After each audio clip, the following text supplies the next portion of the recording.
So, dear audience, welcome to the episode 6 of Thinking Psychologist. If you have come this far, something has really caught your attention and you are getting interested into this particular topic. And I can say that a lot of you are actually listening to this because the statistics have been growing just up. So there is something good that we are discussing. And keeping the tradition up, today we have got Rob Willis from Germany, and he is a presentation skills coach. And without further ado, I'll ask Rob to quickly introduce himself. And the topic that we are discussing today is how do we influence the audience and what happens inside the brains of the audience when a presentation is being done. Rob, over to you. Hi, my name is Rob Willis. I am a British public speaking, presentation skills, and storytelling trainer, and I'm based in Berlin. I work primarily with rapidly expanding tech and fintech companies. And I work with presentations because presentations are really the moments where departments of companies will actually come together and communicate with each other. It's how decisions are made, big decisions are made. And if they're done ineffectively, that leads to all kinds of holdups and friction and things that are difficult to solve. Get them right, and you can work much more effectively as an organization. So I've dedicated myself to learning as much as possible about how to persuade audiences and also be clear with them as well, and use public speaking and storytelling to lead your team. What has been your journey, Rob? Could you tell us about your background? How did you land into this field of, doing public speaking and training and presentation skills? My public speaking career began when I was a tour guide. I started tour guiding in the year 2010, and I was working on a business model which were free tours.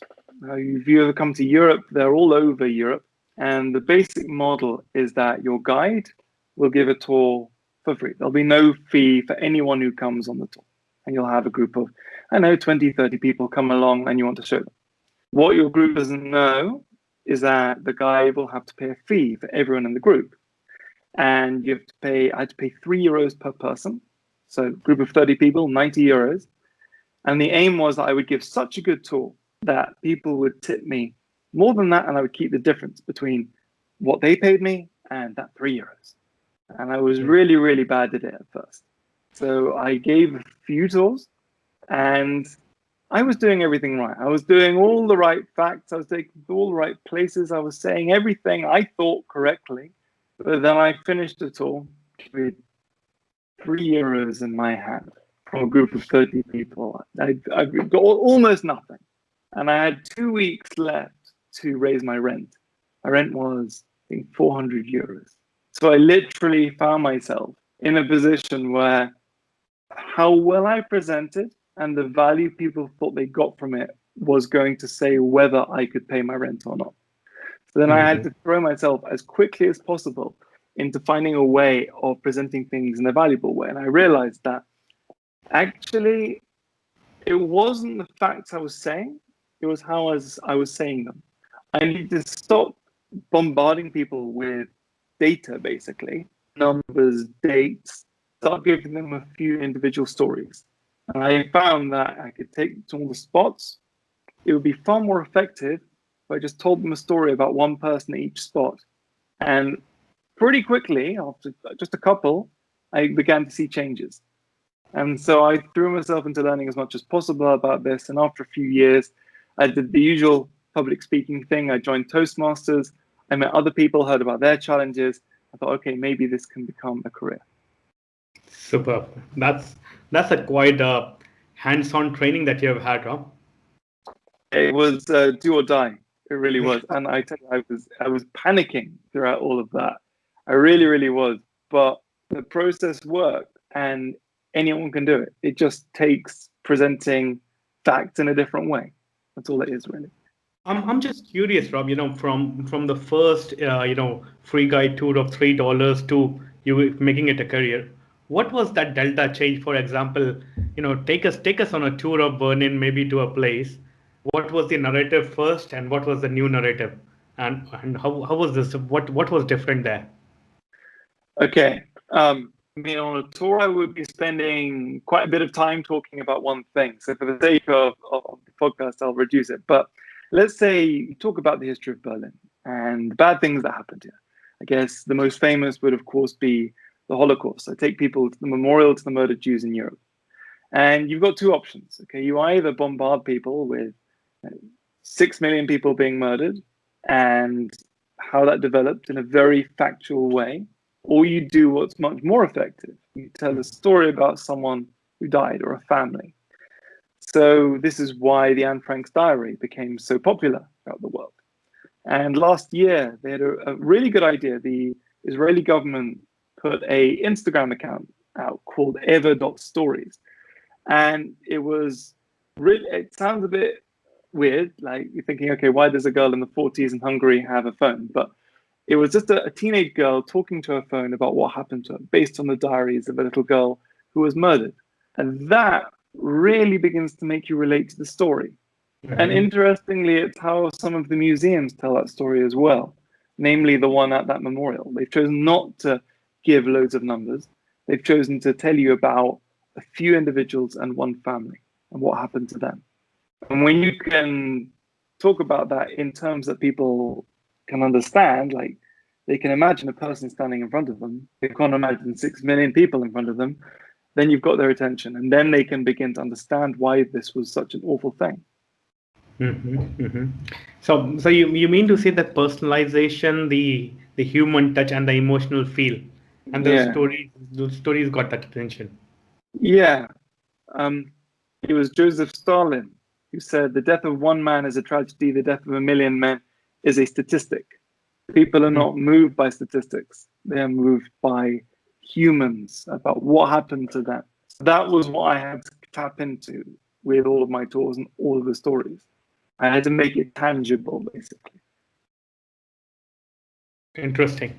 Now transitioning from there to the corporate world and what's been happening there, so anything impact or a change that you would have seen that you would have given to one of your customers or after taking consultation from you? What was the old behavior and what's the new one? Well, people have always been historically, I've been a bit skeptical about using stories and using this more engaging way of communicating because they think it's unprofessional. And they think, oh, I'm talking to a C-suite executive. I can't say that. They've never tried speaking like a human to a C-suite executive because they're kind of frightened of doing it. And over pretty much from the 80s and throughout the 1990s and the 2000s, big consulting firms came up with their theories about how we should communicate. And it was about big idea, 3 logical arguments, close with this. And in truth, we're not robots. We don't process information like that. So actually, we have to go back far further in history. And we need to start thinking about how Aristotle told us to communicate with ethos, logos, pathos. We need ethos, we need to have authority. We need to have logos, we need to have our logical arguments, and we need pathos, we need emotion. And if you don't have one of those things, you won't be able to persuade people. So say I'm talking to someone in a company and they need to pitch a change to their boss, which they know is going to make the company more money. Let's say it's a restructure of a part of the company. And that boss is resistant to that fact. So they can't come with a logical argument because the boss will just say, they'll question the logical argument. They'll say, well, how did you collect the data? How do I know that's right?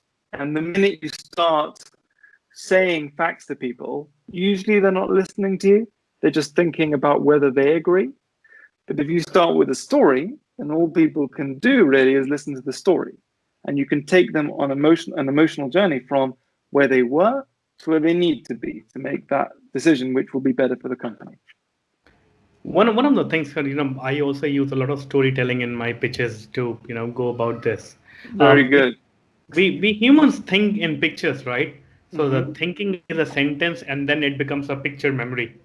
Sort of So what are your views? Can we leverage that particular fact that we humans have to paint a complete picture? Yes, and I think you should. I think 55% of the cortical mass is visual based. So it's one of the fastest and most used elements of our brains is the visual element. So if you can tap into that visual element and make people see something, then that will be very powerful. The one caveat I would say is if you're telling a story and you want to pitch someone your construction company, you're going to build them their dream house, and you start telling a story about your dream house and you start talking about how great it was. If you then show a picture of that house, you're robbing them of their own image, which might be more persuasive than the one you just showed them. So what if they don't like it? What if they don't agree with that? So you use graphical descriptions, but be careful before using images, because those images might not elicit the reaction that you want them to. So you mean to say leave it more at an abstract level so that they can picture it by themselves, or use a lot of icons and stuff? Sorry, icons are very good. Most of my PowerPoints are pretty much exclusively icons. Actually, my slides. You're much better leaving it to people's imaginations. And anyway, you shouldn't be overdoing it with PowerPoint. The focus needs to be on you, not on the computer screen. True, and a lot of these days, Rob, we see people switching over to the motion pictures or short clips in order to get the idea out there, and then again they try to build in the story in there. In your experience, in a corporate kind of a pitch scenario, what is more effective, going with a proper deck with a storyline, or starting with an intro of a? Do you mean the video? You mean starting with a video at the beginning? I think it's a shame to start with a video, because if you start with a video, then you won't have the focus on you. I'm a little bit opinionated on this, let's say. I don't believe in intro slides. I don't believe in intro videos. I think the screen should be off, because if the screen's on, usually it's producing some light. So then people's attention will be drawn to the light, the massive screen behind you, rather than you. And it's actually the first thing you want to do is to forge a connection with these people and build rapport with them. And if you're standing in the room with them, you need to have them looking at you. If you've got a video, they're not doing that. You can use a video, but then you need to take the time to move people's attention again. And also, we've been talking about the brain a lot. It's hard work to use one medium and then another. There's a huge taxing on the brain. You're tiring people out when you do that. Right. I've been talking to a lot of different clinical psychologists and everyone. They say that the attention span is shrinking and shrinking and shrinking. It's hard to keep people engaged on a particular topic for like more than 2 seconds or 3 seconds. More because of the scrolling that keeps happening, maybe it Insta, be it Facebook, and there's so much content that goes in. So the thoughts that happen into your head as well have become very rapid. So your mind is being trained to get bored really fast. In such a kind of a scenario with the shortening time span, can I leverage some techniques to keep the attention there? Make your speech shorter. Simple as that, really. I think even TED did this. TED shortened the length of TED Talks because people can't hold on. And this is something which I think in the corporate world people don't get. They think, I'm going to talk 20 minutes, like a TED Talk. And a TED Talk took 6 months of training. The organization gave them a coach who guided them through a process. Months and months of work for that one opportunity. And these guys are putting together something the day before. And if they think they can really hold an audience's attention for more than 5 to 7 minutes, you're pushing it. You need to be able to reduce that period of time. And of course, in the business context, usually you're presenting and then you're discussing. So you need to leave time for those discussions and those questions. And that's when there are more facts that people need to hear to be convinced. That's when they can ask about them. And then you should know that and answer those questions, of course. Yeah, thanks, Rob. Coming back to the previous point of you being the hero at the stage and not those slides at the back. What are your views on the body language of the presenter? Okay. Well, firstly, I would say the audience is the hero, and the Yeah, speaker is the guide. Yeah. right. In this Just storytelling, to be yes. with this, yeah, in a story context. But body language. Um, they basically need to have open body language. So you need to have your arms by your side as your basic neutral position. You need to have your shoulders kind of back and your neck running perpendicular to the ground. And I also find a good trick is to have your legs, your feet slightly wider apart than normal.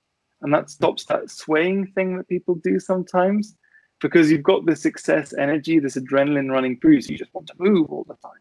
So start with that base, feet, shoulder width apart, strong body, standing up straight, neck perpendicular, and head looking at people in the audience, and with your arms by your side. Avoid the Angela Merkel or the T-Rex, which people think it looks more dynamic, but it actually comes again from evolution. We want to guard our vital organs, so we do this when we feel threatened. And subconsciously, you're telling the audience, I feel threatened when you do that. If you do them by your side, it's a more dominant pose.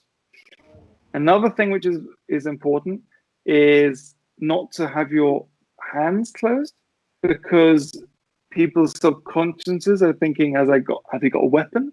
It makes you look shifty and untrustworthy. But if I was to phrase it in just 3 words, open body language, everything open. That's all it needs to be. If you can keep that word open in your mind, you're going to be doing a better job than most people. Super. Thanks for that. Really interestingly, because I have seen, that's the TED show on Nancy Duarte, where she talks about, Power the poses. yeah, Standing like this. Yeah, you can do that before you go on stage. It's quite powerful to do that, actually. And we've been talking about create those those stairs, quick stairs, and then show them the new world, and that how it grabs the attention. But I do not know how much will that work in a business context, because it might become too dramatic once you present it to them that this is that, this is that. Because we're talking much about technical and the functional language, and although I totally agree that there has to be a little bit of emotions attached to we are an automobile giant.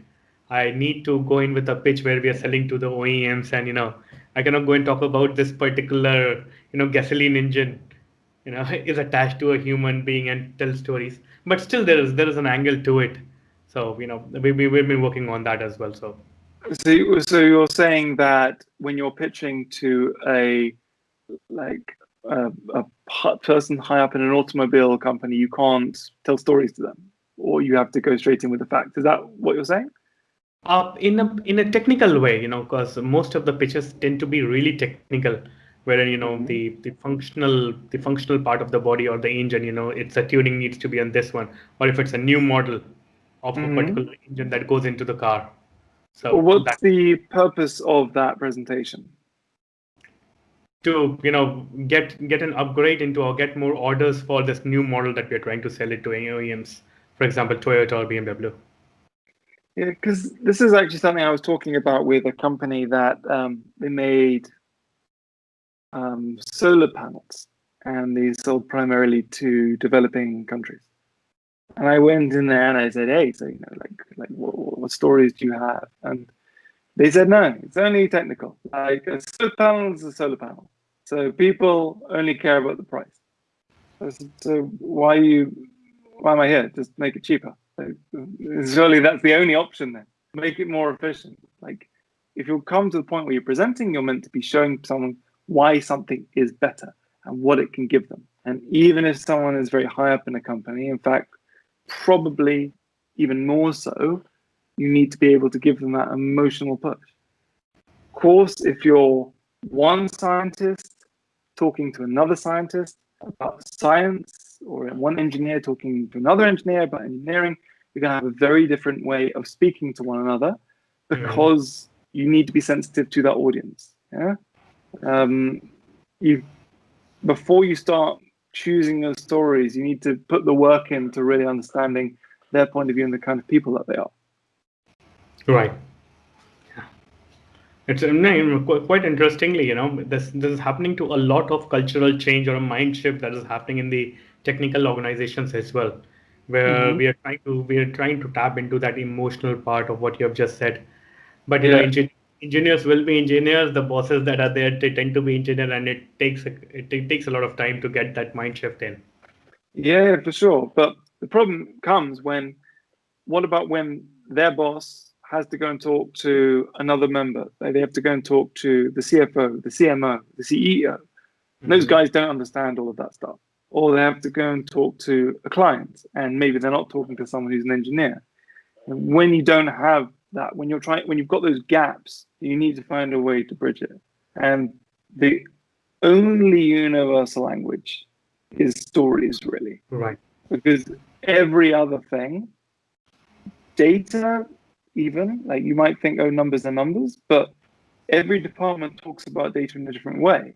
I guarantee you talk to someone in HR about how they measure things, and you might be a little bit confused about the numbers that they use and how they evaluate things. So, how is someone in that department meant to talk to someone in the other department? They need to have a way of bridging those gaps. Right. Very true, Rob. Yeah. Understood. That's as I said. There's a cultural shift happening between the For technical sure. organizations as well. Yeah, You know, yeah, yeah. and It's couple of the young exciting times. Yes, it is. And a couple of the young ones are we are sort of leading the baton over there and trying to bring Hmm. that shift. Wherein the my slides are also lot icons. I like my Hmm. audience to imagine what they have, and that's where it tells the story in a much beautiful way, rather than having just the text and numbers out there. Yeah, So yeah. so, Rob, sort of we are reaching towards the closure of this podcast, and as you've already spoken, the attention span is slowly decreasing. So, so even my audience would be expecting, much more quality content packed inside thing. So, Yeah. since as I told you, a lot of working professionals and students have been podcast, and we get the demographics. So, is there one key takeaway that you would like to give to my listeners, so that once they are on the stage or when they are doing a presentation skill, how do they judge the audience? How do they prepare better? And what one big tip that can really help them. Empathy. Just pure empathy. Spend the time thinking about your audience and who they are and how you can give them value. Can I give two Please, tips? yes, Okay. yeah, So first is empathy. The second is that don't worry if you're not the top of your field. Don't worry if you've not climbed Everest and swum with dolphins and all of that. Everyone has value that they can give to their audience because everyone has lived a totally unique life. Everyone has consumed a totally unique set of content and has a unique perspective which can bring value to others. So if you have empathy for the audience, have the confidence that you have something to give them, you'll be able to do a great presentation. superb. So empathy and value, two things that I get. Yeah, value for yourself, but also give that value to people. Right. One thing really interesting I heard somewhere is that we as human beings are always tuned into this radio channel which is called VFM, and the Hmm. full form of VE, what's in it for me. So, Yeah, yeah, yeah. so So that's what I was saying a little bit earlier on. We were talking about you start with a problem, and this is saying, okay, this is a problem that's relevant to me, and this bad stuff could happen. I know what's in it for me. You're going to give me a solution that will stop that. If you might be an idea, might be a product that you're selling along those lines, but I need to know that it's going to be relevant to me and do something for me. right, yeah. Super, Rob. With this, we have come to the end of this particular podcast, and Thank you very much. I'm just gonna summarize on what we have learned by interacting with you today. So, in the end, we learned that there are two key takeaways to encapsulate and get the attention of the audience. First is to focus on empathy, and second is to add value in a shorter span of time. Secondly, we learned similar to the episode 2 of this podcast, where there is no such thing as rational decision making. It's everything is emotional. And like Rob also mentioned that we need to tap into that the problem statement and that emotional aspect to get the audience attention. With this, we would like to thank Rob again for coming to Thinking Psychologist podcast. We look forward to interacting with him more. I am going to be sharing his LinkedIn profile in the podcast area so that you all can go and connect with him. And he shares a lot of interesting views on the short clips that he keeps sharing over LinkedIn. Thanks, Rob. Thanks for coming again. Any closing Thank you very remarks? much. Been great having me on the show. Connect with me if you have any questions about presentations or if you need to get some ideas. Please feel free to reach out, and I'll be happy to help. So, thanks again, Rob. Thank you very much, Ash. So, so what I was saying is that, I have developed a very deep, uh, feeling and passion for human brain and understanding the human Mhm. brain, how humans think. And I'm also doing a master's in psychology. So, Okay. so I'll tell you my bigger plan. My big plan is to, build my personal brand around psychology, Hmm. pursue psychology, talk to a lot of experts out there, gain that knowledge, and then Hmm. go out into the market as a clinical psychologist or, a thought leader into that field. And Yeah. that's my underlying motivation to talk to a lot of people out there and, build a brand around myself. Oh, cool, man. That sounds awesome. So, that's the motivation I saw, I thought, since presentation skills are all about, understanding the other person, you're sort of communicating, getting the idea out there. How should we do it and what's the best way? And you are one of the presentation coaches, so might be a good idea to just listen to you as well. Exactly. Well, you're quite right. If you want to speak to anyone, and I think this goes for presentation skills, but also when you're developing content, when you're writing an email or anything like that, it all really starts with thinking about the other person's position, having empathy with them, because you're asking them to stop what they're doing and listen to you. So if you're giving a presentation, you're asking them to look up and listen to you. If they're scrolling through LinkedIn, you're asking them to stop scrolling and see what you have to say. So logically, you'd think, okay, I need to say something which actually matters to them. And in order to get inside that and just show that it matters, you need to frame it as a problem. One of Hmm. the key things I think when you're presenting is you start with a problem. Some people say you start with a joke. I guess that kind of works, but if we're trying to get somewhere with the presentation, you need to start with a problem. And you start with a problem. And if you're interested in psychology, I guess, have you heard about Daniel Kahneman, Yeah, Thinking yeah. Fast and Slow, Yes. and the system one and system two? Yeah. So system one, the fast brain, and system two, the newer, more logical brain. So we need to tap into that system one element of it. And he talks about prospect theory and about how we're far more likely to pay attention to something which might hurt us rather than something which might be advantageous to us. So this is why people are much more likely to tell their friends about a bad experience with a business than a good one, like roughly doubly as likely. So you need to make people see what's going on, the problem about what's going on, and say what happens if they don't do anything about it. And the best way to do that is with a story, because we want to talk to the emotional brain. And when I'm writing a presentation or a speech or anything like that, I'll spend quite a bit of time thinking just about the audience and going through what kind of people they are. So at one level, it might be the job that they're doing, the industry that they're in. So if they're very scientific, if they're very artistic, if I'll think about that. And if I can't talk to any of them, I just have to work it out. I have to like try and put myself in their shoes. I'll think about what their daily life will be like, what they see, what they hear, what they say, and what they're hoping to achieve. And if I can put together a story which can relate me to them, to tap into the problems that they have, then usually you'll have their attention with that. And then from there, you can start putting in your arguments and your Right. more logical stuff. Just on that point now, I come from a sort of a technical salesy background, and we develop new Mm-hmm. products and we pitch to customers day in day out. Coming back to the book that you said about, thinking fast, thinking slow, Mhm. uh, there's one very interesting fact which has been told over there is that uh, once the audience is a little bit emotional by the story that you tell Mhm. them, they tend to become a little bit dumber.